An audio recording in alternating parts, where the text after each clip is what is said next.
So this demo is about using double helix glass to make beads like that one, where you get that nice mirror effect and you get that reflective surface and your colors are nice and colorful and not burned and screwed up looking like that.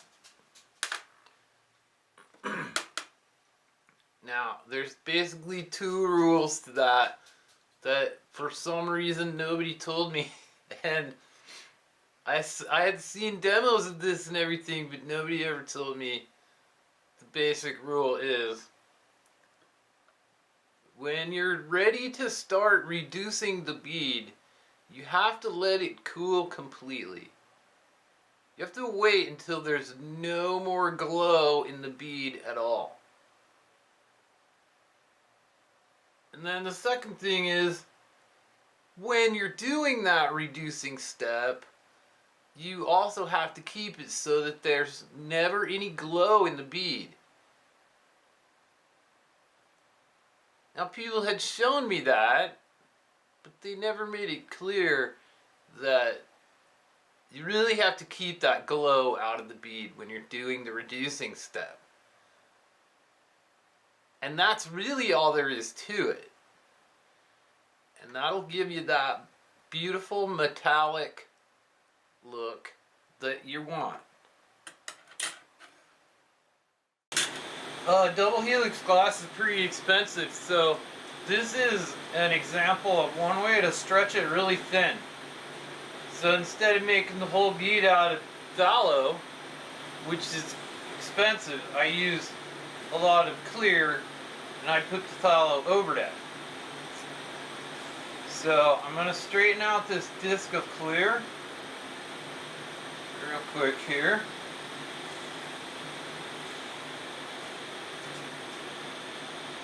And then I'm going to start on this side and basically encase with a spiral of phthalo.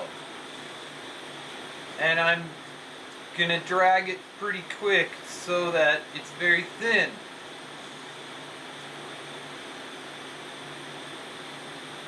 Get this nice and hot, and as long as you're in a neutral flame and you stay out in this portion and you don't go down here, you'll be fine to get this glass pretty hot. So get nice and hot, and I'm gonna stretch it around the clear bead.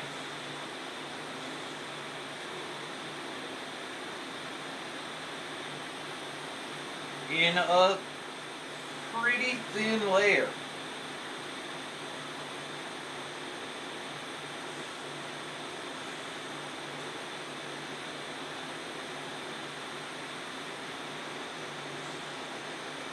Some people like to turn their rod while they're doing this.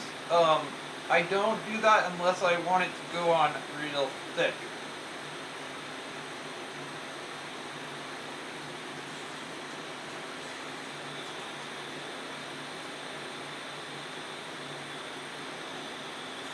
So, and I did not go all the way into the middle either.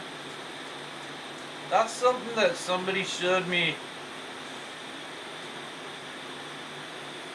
that adds kind of personal touch to my beads.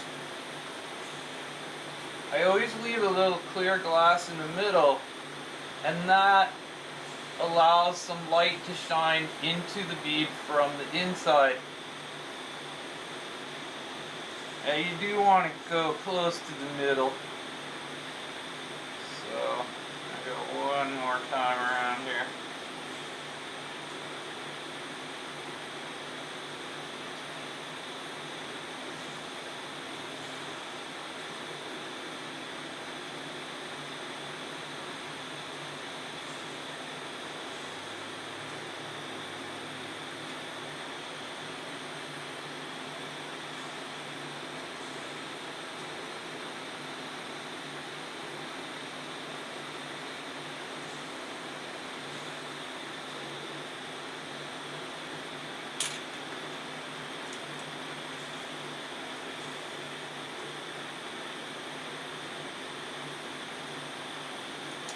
Now you can see if you look at this rod after I cooled it down there, it's still pristine. There's no changes to it at all because I kept it in that neutral flame.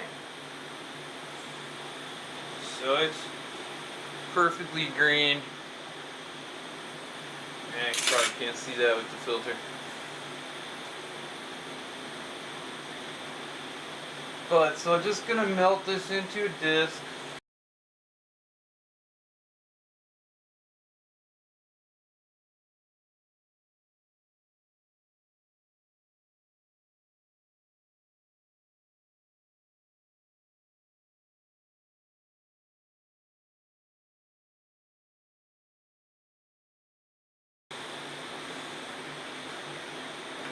So now I'm going to add some dots just so that we can see the difference between encasing at this point and then encasing later. So just straighten it out a little bit here.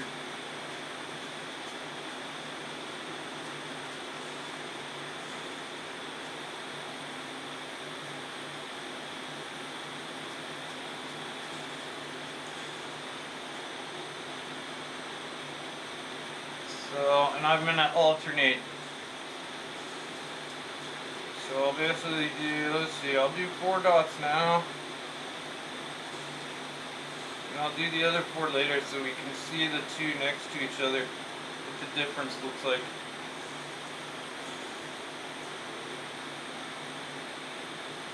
Yeah, big round dots.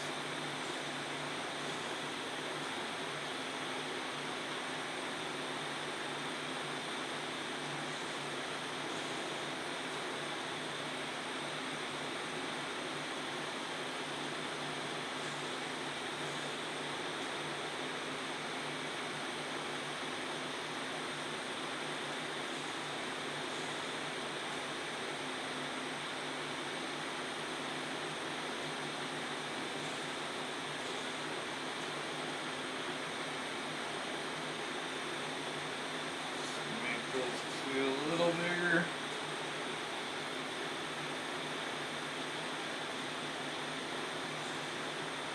And I'll go ahead and melt those in until they're basically round.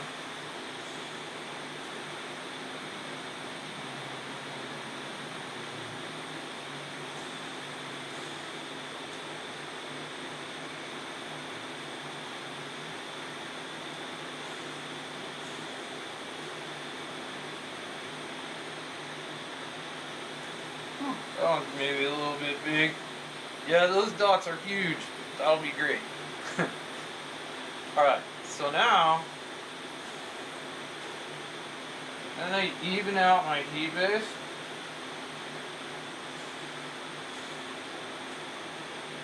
Which will help later on when I strike it.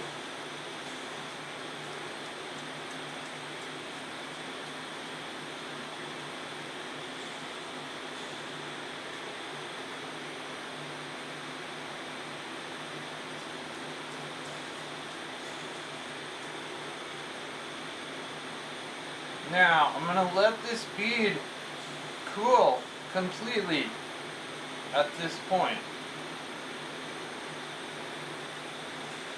And hold it under the table or whatever you have to do until you can see that the glow is gone from the bead completely. Then, turn your oxygen down.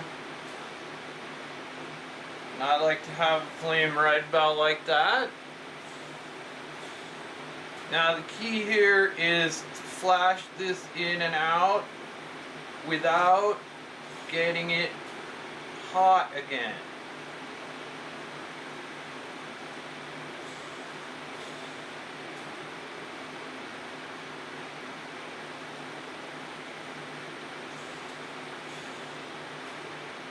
So hit it in the flame. You can see the silver coming up right in front of your eyes when you do this. But if it starts to glow again, you gotta wait.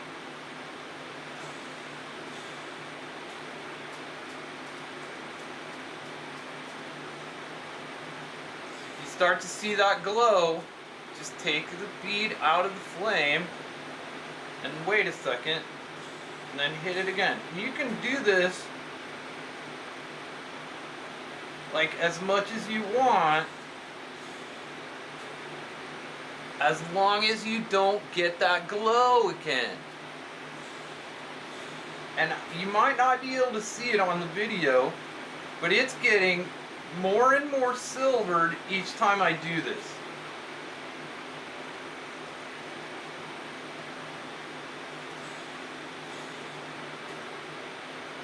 And I'm just touching it with the flame, not heating it up at all, really.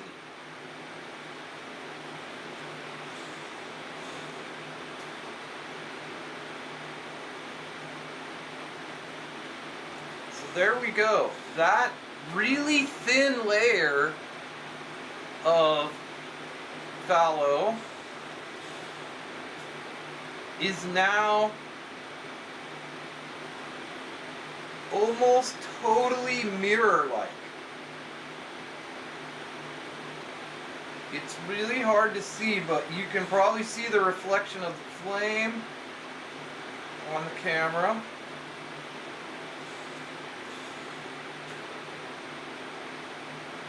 And I can keep doing this until I kind of feel like it's not getting any better.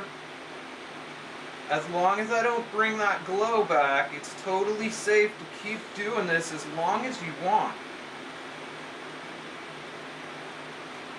And you don't let the bead get so cold that it's going to crack again. And to finish the bead, I can trap some of that metallic effect under this clear.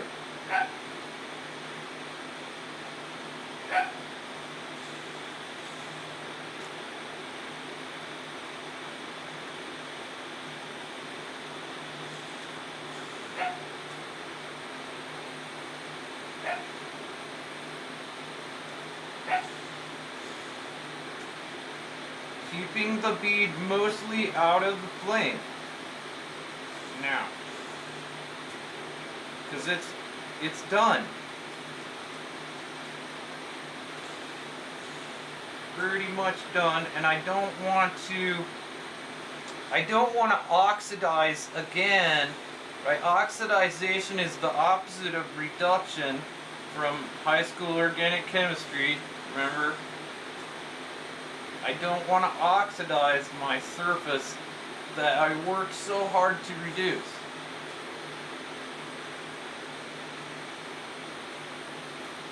So keeping this out of the flame as much as I can,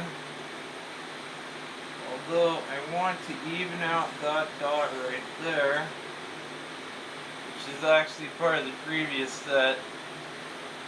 There we go.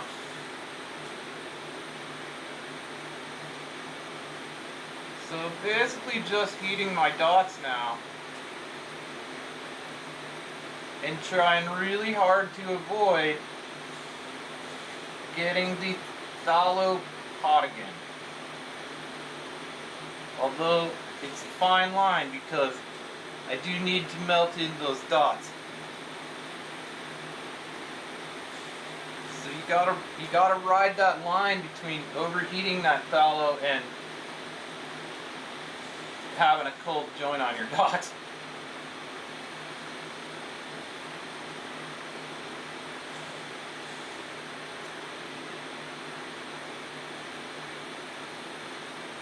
But, so there we go. Now I've got some of that reduction surface trapped under clear glass. You see that if I turn the light on? You can sort of see the difference between every other dot. So let me again even out the heat base, but not warm up this bead really at all. I just want to kind of even out the surface temperature. Then, right before I put it away, I'm just gonna reduce a little bit more.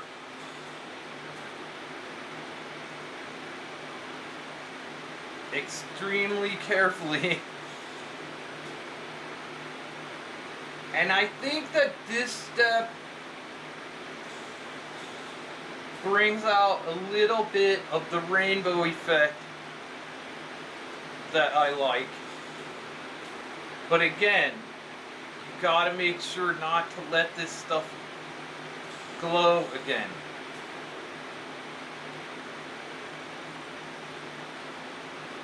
And look at the soft flame I'm using too. I turned down my oxygen. I did not turn up my propane really at all. Because I'm not trying to heat the bead.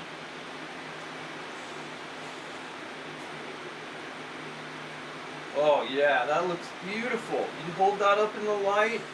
Wow. You can see this effect right away.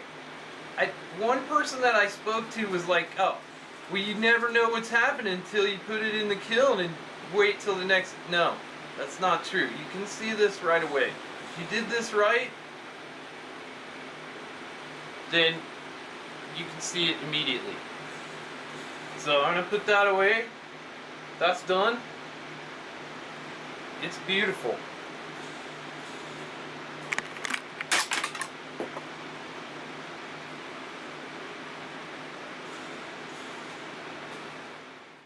So there is the finished bead, and as you can see, it came out exactly like I wanted. It's got that mirrored finish there.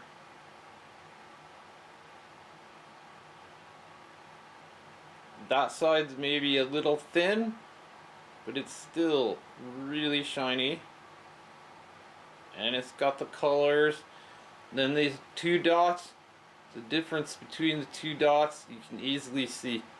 That's the green, like the original color of the rod. You can preserve that, and then you can encase the reduction surface and get that effect there.